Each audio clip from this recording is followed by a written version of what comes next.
The clatter of my ceramic mug hitting the hardwood floor echoed through the kitchen, hot coffee splashing across my bare feet, but I barely noticed the scalding liquid. My eyes were fixed on the letter in my trembling hands, its contents shattering my world into 1,000 pieces. "Rachel? Everything okay down there?" Mike's voice drifted from upstairs, tinged with mild concern. I swallowed hard, quickly stuffing the letter back into the envelope. "Fine," I called back, my voice unnaturally high. Just dropped my coffee. As I bent to clean up the mess, my mind raced. Who was Lydia, and why was she writing such intimate letters to my husband? The sound of Mike's footsteps on the stairs jolted me back to reality. I hastily shoved the envelope into my apron pocket just as he appeared in the doorway. "Geez, Rach, what happened?" He surveyed the scene, his brow furrowed. I forced a smile. "Butterfingers, I guess. Don't worry, I've got it under control." Mike shrugged, already losing interest. "All right, I'm heading out. Big meeting today." As he turned to leave, I blurted out, "Who's Lydia?" He froze, his back to me. For a moment, the only sound was the drip of the coffee maker. Then he slowly pivoted, his face a mask of confusion. "Lydia? I don't know any Lydia." The lie hung between us, heavy and suffocating. I wanted to scream, to confront him with the evidence burning a hole in my pocket, but something held me back. Maybe it was the fear of what would happen if I did. Or maybe it was the sudden realization that I needed more information before I made my next move. "Oh," I said lightly, "must have been thinking of someone else. Have a good day, honey." Mike's shoulders visibly relaxed. He gave me a quick peck on the cheek and headed out the door. As soon as I heard his car pull away, I sank to the floor, my back against the kitchen island. The letter felt like it was searing my skin through the fabric of my apron. With shaking hands, I pulled it out and read it again, hoping I'd somehow misunderstood. But the words were clear. "My dearest Mike, last night was magical. I can't wait to see you again."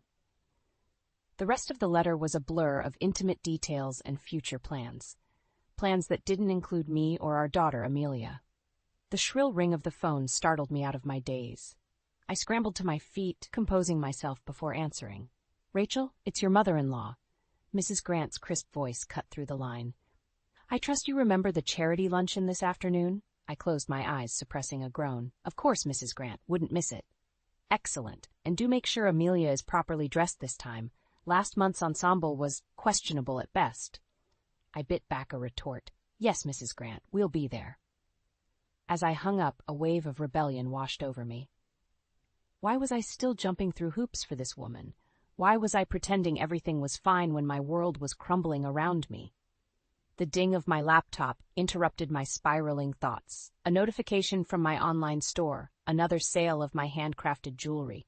Despite everything, a small smile tugged at my lips. My little business, started as a hobby, was beginning to flourish.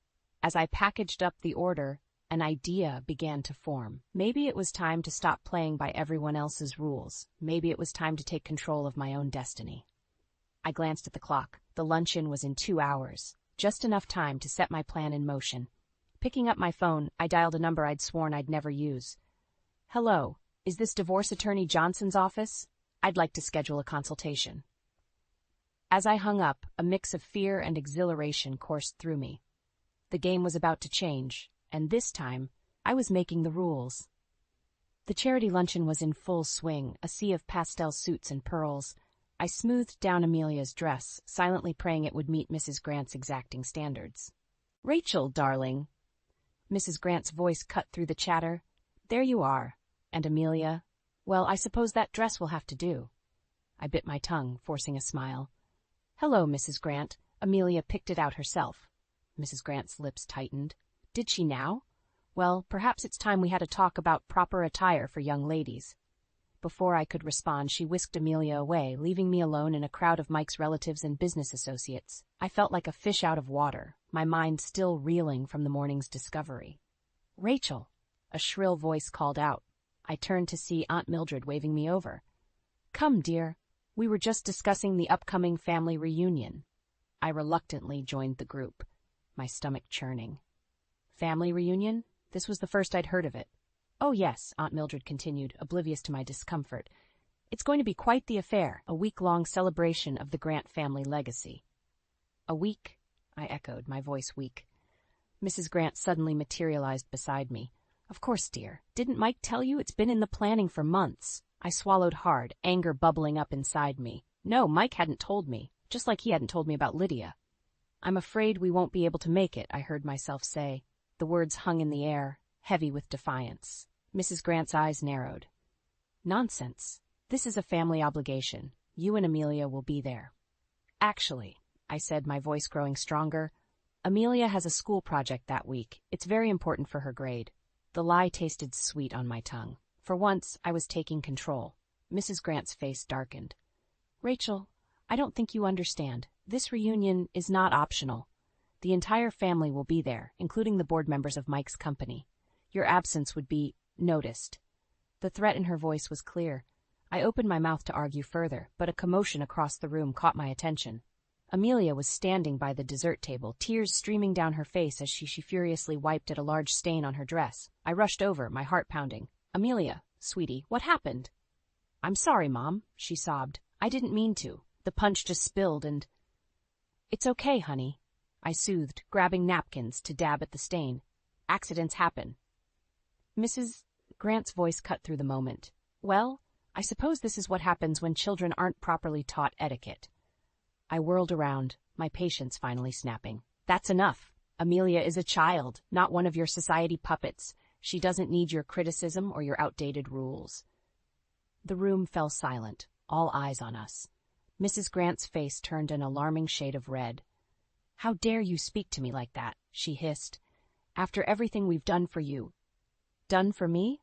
I laughed bitterly. You mean controlling every aspect of my life? Dictating how I should dress, act, raise my daughter? I grabbed Amelia's hand, suddenly feeling lighter than I had in years. We're leaving, and we won't be at your reunion. As we walked out, I could hear the whispers starting behind us, but for once I didn't care what they thought. In the car, Amelia looked at me with wide eyes. Mom, are we in trouble? I took a deep breath, realizing the magnitude of what I'd just done. No, sweetie, we're not in trouble. We're just making some changes.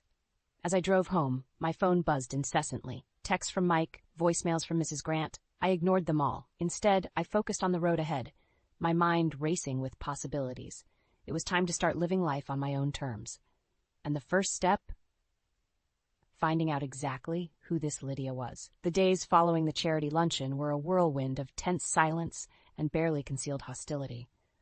Mike's cold shoulder was a stark contrast to Mrs. Grant's incessant phone calls, which I steadfastly ignored. Amelia, caught in the crossfire, grew increasingly withdrawn. One evening, as I sat at my crafting table, meticulously beading a necklace for an online order, Amelia's small voice broke the silence. Mom, why is everyone so angry? I set down my tools, turning to face her. Sometimes, sweetie, grown-ups have disagreements, but it's not your fault, okay? She nodded, unconvinced. Is it because of the luncheon, because I spilled punch on my dress? My heart clenched. No, honey, it's much more complicated than that. Just then, Mike stormed into the room, his face thunderous. Rachel, we need to talk. Now. I glanced at Amelia, who had shrunk back at her father's tone. Sweetie, why don't you go upstairs and start your homework? I'll be up soon. As soon as Amelia was out of earshot, Mike exploded. What the hell were you thinking, embarrassing my mother like that? Do you have any idea what you've done? I stood my ground, anger bubbling up inside me. What I've done? How about what you've done, Mike? Or should I ask Lydia about that? The color drained from his face. What are you talking about? I laughed bitterly. Don't play dumb. I found the letters. How long has it been going on? Mike's shock quickly morphed into defensiveness. That's none of your business. What I do in my private time. None of my business, I interrupted, my voice rising. I'm your wife. Amelia is your daughter. How dare you? Keep your voice down, Mike hissed, glancing nervously at the stairs. Look, what's done is done. But you need to fix things with my mother. The family reunion is important for my career. I stared at him, incredulous. Your career? Is that all you care about? Before he could respond, my phone pinged. Another sale notification from my online store. Despite everything, a small smile tugged at my lips. Mike's eyes narrowed. What's that? Another order for your little hobby? The condescension in his voice was the final straw. It's not a hobby, Mike. It's a business. My business. And it's doing quite well, actually.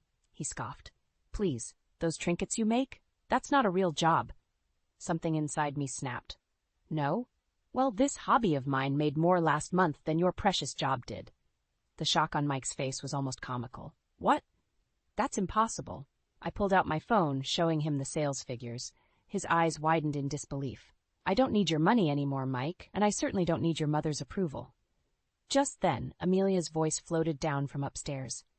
Mom, can you help me with my math homework? I turned to go, but Mike grabbed my arm.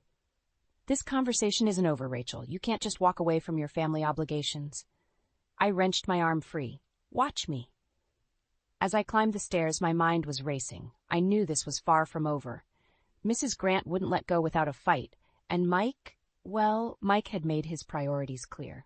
I paused outside Amelia's room, taking a deep breath to compose myself. As I pushed open the door, I made a silent vow. No matter what it took, I would protect Amelia from this toxic environment, even if it meant leaving everything behind. Amelia looked up as I entered, her eyes wide with worry. Mom, is everything okay? I forced a smile, sitting down beside her. Everything's going to be fine, sweetie. Now, let's take a look at that math homework. As we bent over her textbook, I couldn't shake the feeling that a storm was brewing. But for the first time in years, I felt ready to face it head-on. The afternoon sun streamed through the kitchen window as I put the finishing touches on a custom-ordered bracelet. The house was quiet, a rare moment of peace in the chaos that had become our lives.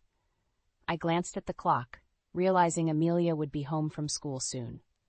As if on cue, I heard the front door slam. But instead of Amelia's usual cheerful greeting, I was met with the sound of muffled sobs. Amelia? I called out, my heart racing as I rushed to the entryway. My daughter stood there, her backpack on the floor, tears streaming down her face. Mom, she choked out, I saw. I pulled her into my arms, stroking her hair. Shh, it's okay. Take a deep breath. What did you see? Amelia pulled back, her eyes red and puffy. I went to surprise Dad at his office. But he was with someone. A woman. They were kissing. The world seemed to tilt on its axis. I knew about Lydia, of course, but hearing it from Amelia, seeing the pain in her eyes, it was a whole new level of betrayal. Oh, sweetheart, I whispered, fighting to keep my voice steady. I'm so sorry you had to see that. Amelia's sobs turned to hiccups. Why would Dad do that? Doesn't he love us anymore? The question pierced my heart. How could I explain something I didn't understand myself? Your father loves you very much, I said, choosing my words carefully. Sometimes adults make mistakes, big mistakes. Amelia's eyes narrowed. You knew, didn't you? That's why you and Dad have been fighting. I nodded, unable to lie. I found out recently. I was trying to figure out how to tell you. Were you going to tell me at all? Amelia's voice was sharp, accusatory. The question caught me off guard. Of course I was. I wanted to protect you. Protect me? Amelia scoffed, suddenly sounding much older than her years. By lying to me? By pretending everything was fine. Her words hit me like a physical blow. Had I been so caught up in my own pain that I'd failed to see what was right in front of me? Before I could respond, the front door opened again. Mike walked in, his face falling as he took in the scene before him. What's going on? He asked, his voice wary. Amelia whirled to face him, her grief turning to anger. I saw you. With her. How could you do that to Mom? To us? Mike's face drained of color. Amelia, I can explain. No, I cut in, my voice steely. You don't get to explain. Not now. I turned to Amelia. Sweetie, why don't you go up to your room? I need to talk to your father. For a moment I thought she might refuse, but then she nodded, grabbing her backpack and heading upstairs. The slam of her bedroom door echoed through the house. Mike and I stood in silence, the weight of years of lies and resentment hanging between us. Rachel, he started, I never meant for Amelia to find out like this. I laughed bitterly. Oh, and how exactly did you mean for her to find out, or were you planning on keeping your little affair a secret forever? Mike's face hardened. It's not like that, Lydia. She understands me. She doesn't try to change me like you do. His words ignited a fire within me. Change you? I've spent years molding myself to fit your family's expectations, and this is how you repay me. I took a deep breath, steadying myself. You know what? I'm done. Done pretending, done making excuses, done living this lie. Mike's eyes widened. What are you saying? I met his gaze, my resolve strengthening with each passing second. I'm saying it's over, Mike. I want a divorce. The words hung in the air, heavy with finality. As I watched the shock spread across Mike's face, I realized this was just the beginning. The real battle was yet to come. The word divorce hung in the air like a thundercloud, heavy and ominous. Mike's face cycled through shock, anger, and finally a cold determination that sent chills down my spine. "You can't be serious," he scoffed. "What about Amelia? What about our life together?" I stood my ground, years of pent-up frustration bubbling to the surface. "Our life together? You mean the life where I play the perfect wife while you sneak around with Lydia?" Mike's eyes narrowed. "You have no idea what you're talking about. Lydia understands me in ways you never could." "Oh, I understand plenty," I shot back. "I understand that you're a liar and a cheat, and I'm done pretending otherwise." Just then, Amelia's bedroom door creaked open. We both froze, realizing our voices had risen to dangerous levels. "Mom? Dad?" Amelia's voice wavered. "Are you guys getting divorced?" The pain in her voice cut through me like a knife. I turned to face her, my heart breaking at the sight of her tear-stained face. "Sweetie," I began, but Mike cut me off. "Of course not," he said smoothly. "Your mother's just upset. We'll work things out." I whirled on him, fury coursing through my veins. "Don't you dare lie to her. Not anymore."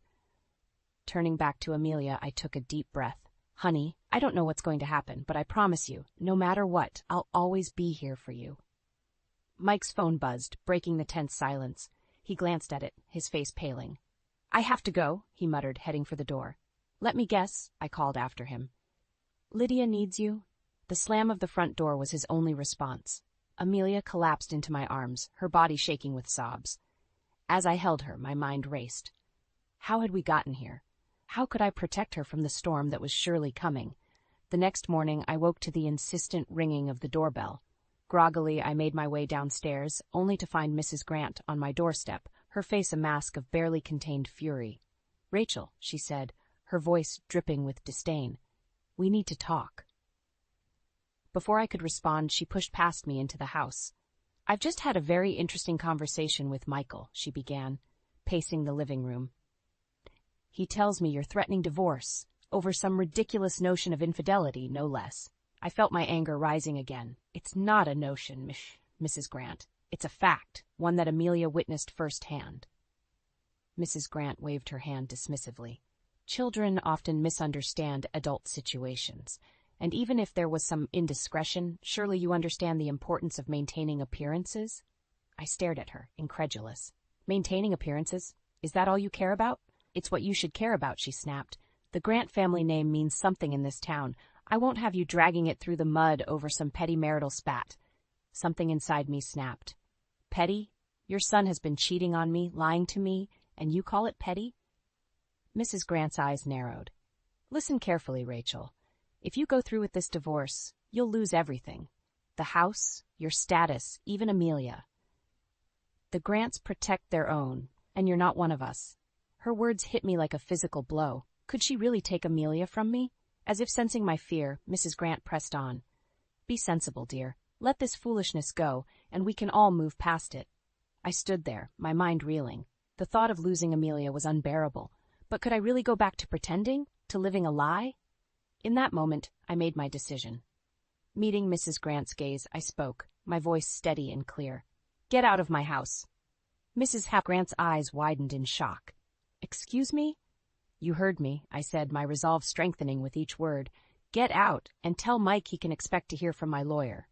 As I watched Mrs. Grant's retreating form, I felt a strange mix of terror and exhilaration. The battle lines were drawn. Now it was time to fight. The divorce papers felt heavy in my hands as I stood outside Mike's office. My heart raced. But I steeled myself for the confrontation ahead. This was it, the moment of truth. I pushed open the door without knocking. Mike looked up, surprise quickly morphing into annoyance. "Rachel, what are you doing here? I'm in the middle of—" "We need to talk," I cut him off, dropping the papers on his desk. "Now." Mike's eyes flickered to the documents, realization dawning on his face. "You can't be serious." "I've never been more serious in my life," I replied, my voice steady despite the trembling in my hands. "It's over, Mike. I want a divorce." He leaned back in his chair, a smirk playing at his lips. "Come on, Rachel. We both know you won't go through with this. What about Amelia? What about our life together?" His dismissive tone ignited a fire within me. Our life together? You mean the lie we've been living? The one where you sneak around with Lydia while I play the perfect wife? Mike's face hardened. You don't understand. Lydia. I don't want to hear about Lydia, I snapped. I want you to face what you've done. To me, to Amelia. Leave Amelia out of this, Mike growled, standing up. She has everything to do with this, I shouted, my composure finally cracking. She saw you, Mike, with Lydia. Do you have any idea what that's done to her? For a moment, genuine shock and remorse flashed across Mike's face, but it quickly disappeared, replaced by a cold determination. I'll talk to her, he said. Explain things. She'll understand. I laughed bitterly. Understand what? That her father is a cheater? That he cares more about his mistress than his family? Mike slammed his fist on the desk. Enough! You have no idea what you're talking about. My relationship with Lydia is complicated. Oh, I'm sure it is, I retorted, but it's not my problem anymore. Sign the papers, Mike. He glanced at the documents, then back at me. And if I don't? Then I'll see you in court, I said, my voice low and dangerous, and I'll make sure everyone knows exactly why we're divorcing. Mike's face paled. You wouldn't dare. Think about my career, my reputation. Your reputation? I scoffed. That's all you care about, isn't it? Well, guess what? I don't care anymore. Sign the papers. For a long moment, we stared each other down. Then, with a muttered curse, Mike grabbed a pen and scrawled his signature on the documents. There, he spat. Happy now? A wave of relief washed over me, quickly followed by a surge of anxiety. This was really happening. We were really getting divorced. It's not about being happy, I said quietly. It's about doing what's right. For me and for Amelia.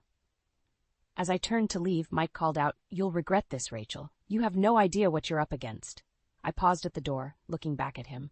No, Mike, you have no idea what you're up against. I walked out of his office, my head held high, but as I made my way to my car, Mike's words echoed in my mind. What did he mean? What was I up against? My phone buzzed with a text from Mrs. Grant. We need to talk. Now. A chill ran down my spine. I had a feeling I was about to find out exactly what Mike meant. As I started the car, I took a deep breath. The real battle was just beginning, and I needed to be ready for whatever came next. Because one thing was certain, I wasn't going down without a fight. The Grant family Christmas gathering loomed before me like an impenetrable fortress. I clutched my purse, containing the damning evidence of Mike's affair, as I stood on the doorstep of the opulent mansion. My heart raced, but my resolve was ironclad. Tonight, everything would change. I rang the doorbell, steeling myself for what was to come. Mrs. Grant answered, her face a mask of false cheer. Rachel, dear, she said, her voice dripping with saccharine sweetness. We weren't sure you'd make it. I forced a smile. I wouldn't miss it for the world. As I stepped inside, the cacophony of forced laughter and clinking champagne glasses assaulted my senses. I scanned the room, spotting Mike in deep conversation with a group of men I recognized as board members from his company. Our eyes met briefly, and I saw a flicker of uncertainty cross his face. Aunt Mildred bustled over, air-kissing my cheeks. Rachel, darling, where's little Amelia? She's not feeling well, I lied smoothly. In truth, left her with a trusted friend. She didn't need to witness what was about to unfold. As I made my way through the crowd, I overheard snippets of conversation. Such a shame about Rachel and Mike's troubles. Heard she's been difficult lately. Probably just a phase. My blood boiled. They had no idea what was coming. Mrs. Grant clinked her glass, calling for attention. Friends, family, welcome to our annual Christmas celebration. As always, we're so blessed to have you all here. As she droned on about family values and tradition, I felt a presence at my elbow. It was Lydia, looking stunning in a red cocktail dress. Rachel, she said quietly, we need to talk. I turned to face her, my voice low and dangerous. Oh, we'll talk all right, but not just us. Before she could respond, I strode to the center of the room, my heart pounding in my ears. Excuse me, I called out, my voice cutting through the chatter. I have something I'd like to say. All eyes turned to me. Mrs. Grant's face tightened with barely concealed anger. Rachel, dear, this isn't the time. Oh, I think it's exactly the time, I interrupted. You all talk about family values and tradition. Well, let me tell you about the Grant family values. I pulled out the letters from my purse, holding them high. These are love letters, not between a husband and wife, but between a cheating husband and his mistress. A collective gasp rippled through the room. Mike started towards me, his face ashen. "Rachel, don't." "For years," I continued, my voice growing stronger, "I've played the perfect wife. I've smiled and nodded and bent over backwards to fit into this family. But no more." I turned to face Mike and Lydia, who stood frozen in shock. "You two deserve each other, but Amelia and I deserve better." Mrs. Grant stepped forward, her voice shrill. "That's enough. How dare you cause such a scene? How dare I laughed bitterly. "How dare you stand by and watch your son destroy his family? How dare you try to bully me into silence?" The room was deathly quiet now, all pretense of festivity gone. I looked around at the shocked faces, feeling a strange sense of liberation. "I'm done," I said firmly. "Done with the lies, done with the manipulation, done with all of it. Mike, you'll be hearing from my lawyer. The rest of you, Merry Christmas." With that, I turned and walked out, leaving chaos in my wake. As I stepped into the cold night air, I heard the explosion of voices behind me. Accusations, denials, shocked exclamations. I got into my car, my hands shaking as I gripped the steering wheel. What had I done? The full weight of my actions began to sink in. I just burned every bridge, exposed every secret. There was no going back now. As I drove away from the Grant mansion, tears streaming down my face, I realized I was laughing. For the first time in years, I felt truly free. Whatever came next, I was ready to face it head on. The battle wasn't over, not by a long shot. But I'd fired the first shot, and there was no turning back now. 6 months after that fateful Christmas party, I stood in my new workshop, surrounded by the fruits of my labor. Delicate necklaces, intricate bracelets, and stunning earrings filled every surface. My online business had exploded, fueled in part by the publicity from my very public stand against Mike and the Grant family. The bell above the door chimed, and Amelia burst in, her face flushed with excitement. "Mom, you won't believe what happened at school today," I smiled, setting down the piece I was working on. "What is it, sweetie?" "Remember that essay contest I told you about? The one about overcoming adversity?" Her eyes sparkled. "I won first place. They want me to read it at the school assembly next week." Pride swelled in my chest. "That's amazing, Amelia. I'm so proud of you." As she chattered on about her plans for the assembly, I marveled at the change in her. Gone was the withdrawn, anxious girl from 6 months ago. In her place stood a confident, vibrant young woman. The shop door opened again, and I tensed instinctively. But it was just Sarah, my new assistant, laden with shipping boxes. "Hey, Rachel," she called out. "You're not going to believe this. We just got an order for 500 custom pieces for a major department store." I gasped, my mind reeling at the implications. This could be the breakthrough we'd been waiting for. As I helped Sarah unpack, my phone buzzed. It was a text from Mike. "We need to talk about the custody arrangement. Can we meet?" A familiar knot formed in my stomach, but I pushed it aside. I'd faced worse and come out stronger. "Everything okay, Mom?" Amelia asked, noticing my expression. I smiled reassuringly. "Everything's fine, sweetie. Just your dad wanting to talk." Amelia's face clouded briefly, but she nodded. "You know, I've been thinking, maybe I could see him sometime, if you're okay with it." Her words caught me off guard. We'd had a rough few months after the divorce, with Amelia refusing to see Mike at all. But now, "If that's what you want, we can arrange it," I said carefully. "But only if you're sure." Amelia nodded, her expression resolute. "I am. I think I'm ready to face him." In that moment, I saw a strength in my daughter that I'd always hoped she'd find. A strength that mirrored my own journey. As we closed up shop that evening, I reflected on the whirlwind of the past 6 months. The bitter custody battle, the attempts by Mrs. Grant to discredit me, the nights I'd cried myself to sleep, wondering if I'd made the right choice.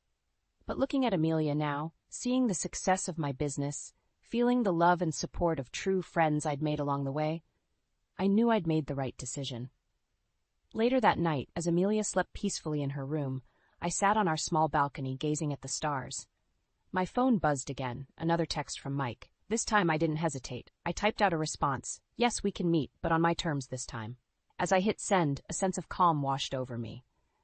Whatever challenges lay ahead, I was ready to face them. No more hiding, no more pretending, No more subjugation. I thought back to that terrified woman who'd found those letters all those months ago. She seemed like a stranger now. In her place stood a woman who knew her worth, who fought for what she believed in, who'd created a life filled with love, respect, and endless possibilities. The future stretched out before me, bright and full of promise. There would be struggles, of course, but I was no longer afraid. I had found my voice, my strength, my true self. And nothing, not Mike, not Mrs. Grant, not anyone, could ever take that away from me again. As the cool night breeze caressed my face, I smiled. This wasn't an ending, it was a beginning. My beginning, our beginning. And I couldn't wait to see what came next.